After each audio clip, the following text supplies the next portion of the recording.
किशनगंज में माफिया हावी है, राष्ट्र विरोधी गतिविधियां चल रही है, लेकिन किसके शह पर चल रही है?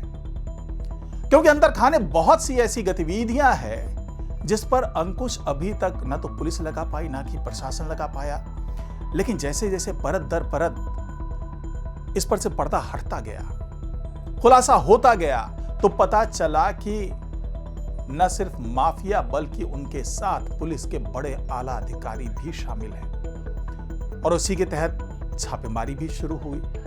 और अब जो निकल करके सारी चीजें आ रही है, जो खुलासा हो रहा है, उसे ये बात समझ में आ गई कि क्यों किशनगंज जैसी जगह पर घुसपैठ पे लगाम नहीं लगाया जा सका, शराब माफिया पर क्यों नहीं लगाम लगाया जा सका, कोयला माफिया पे क्यों नहीं लगाम लगाया जा सका, और तमाम माफिया जो हैं और जो राष्ट्र विरोधी गतिविधियां कर रहे हैं उन पर क्यों नहीं लगाम लगाया जा सका।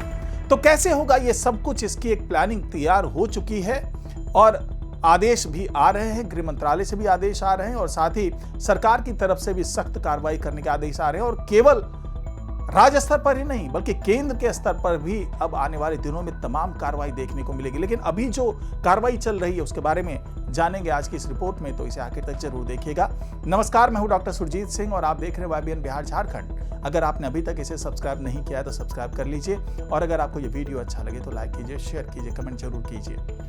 तो जी, किशनगंज शुरू से ही पिछले एक दशक से आप कह सकते हैं कि इस पर नजर थी, केंद्र की भी नजर थी, राज्य सरकार की भी नजर थी, क्योंकि यहां पर जो तमाम गतिविधियां चल रही थी उसके बारे में यह कहा जा रहा है कि ये किशनगंज जो है वो भारत का हिस्सा होकर के भी यहां पर भारत के खिलाफ ही साजिश रची जा रही थी। और इस साजिश को रचने वाले कोई केवल भारतीय ही नहीं है बल्कि बाहर से घुसपैठ करके आतंकवादियों को समर्थन देने वाले लोग आ रहे हैं, आतंकवादी आ रहे हैं, यहां पर गतिविधियां चल रही है, धड़ल्ले से फेक करेंसी बनाई जा रही है, फेक डॉक्यूमेंट्स के सारे पासपोर्ट्स बनाए जा रहे हैं। जी हां, किशनगंज में बाकायदा पासपोर्ट बनाया जा रहा है, उनके ऑफिसेस खुले हुए हैं, फेक करेंसी यहां पर बनाई जा रही है, एक्सचेंज का पूरा नेटवर्क यहां पर तैयार है, यानी करेंसी एक्सचेंज, चाहे वो नेपाली पैसा हो, चाहे पाकिस्तान से आ रहा है, चाहे बांग्लादेश से आ रहा है, और यहां पर इंडियन करेंसी में कैसे कन्वर्ट हो रहा है। ये पूरी एक जो साजिश है वो रची जा रही है किशनगंज में।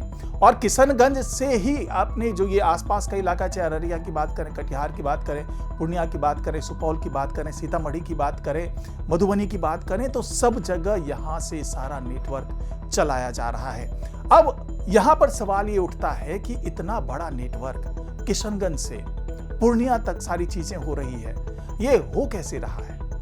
ये जो तमाम हथियार असलहे भी पकड़े जाते हैं, वहां पर आर्मी के बेस कैंप का विरोध किया जाता है, वहां पे कोई भी ऐसा संस्थान या प्रतिष्ठान खुलने का विरोध किया जाता है जो कि शासकीय प्रतिष्ठान है, जिससे इस नेटवर्क को तोड़ने में आसानी हो, ऐसे सभी प्रतिष्ठानों का विरोध किया जा रहा है। और न केवल वहां के जो समर्थक लोग हैं इन गतिविधियों के वो विरोध करते हैं, बल्कि वहां के जनप्रतिनिधि भी विरोध करते हुए नजर आते हैं। हालांकि वो सीधे सीधे ये नहीं कहते हैं कि भाई हमें यहाँ पे इस बात की दिक्कत है, बल्कि वो बहाना बनाते हैं यहाँ के लोगों की सुविधाओं का, बहाना बनाते हैं किसान के भाई उनके से जमीन छिन जाएगी, ये हो जाएगा, वो हो जाएगा, तमाम चीजें होती है।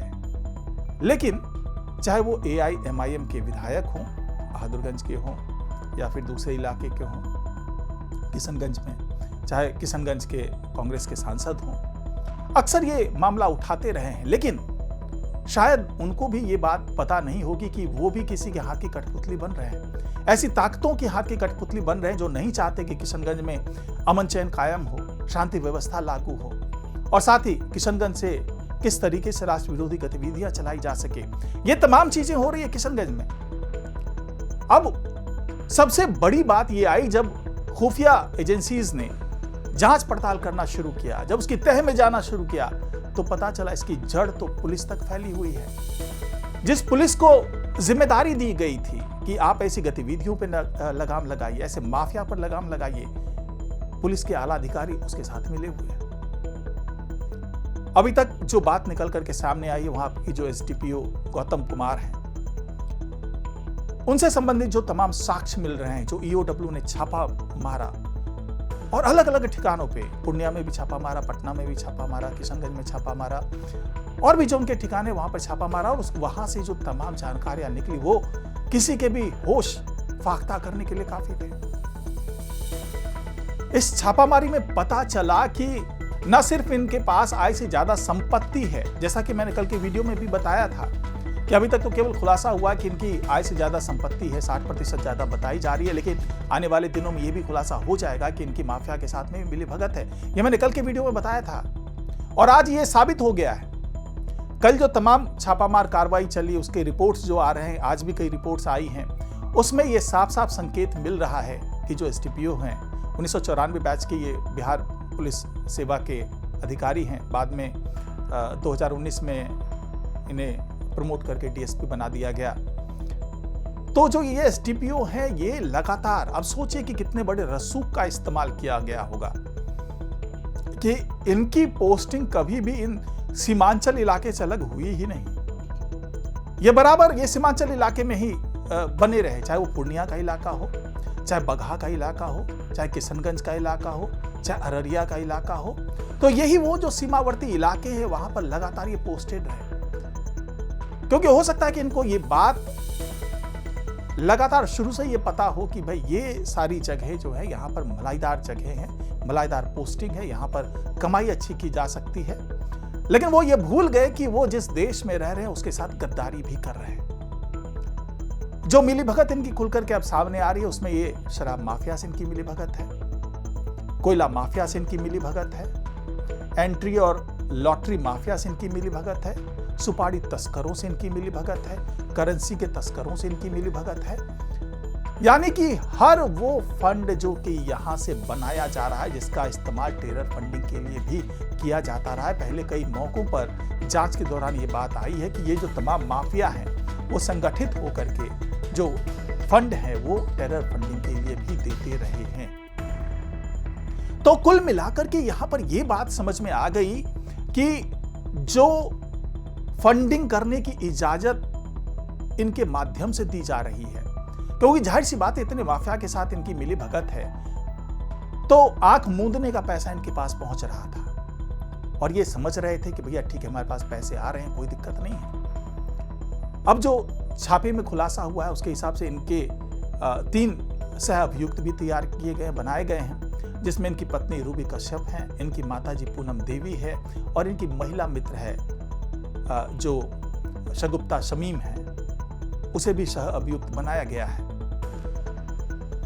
शगुप्ता शमीम के बारे में यह कहा जाता है कि जब उनके घर की तलाशी ली गई तो पता चला कि उनके पास 7 प्लॉट के दस्तावेज थे, 60 लाख से ज्यादा के सोने के आभूषण, सोने के जेवरात इनके नाम पे था, बैंक अकाउंट में पैसे थे, लॉकर में पैसे थे।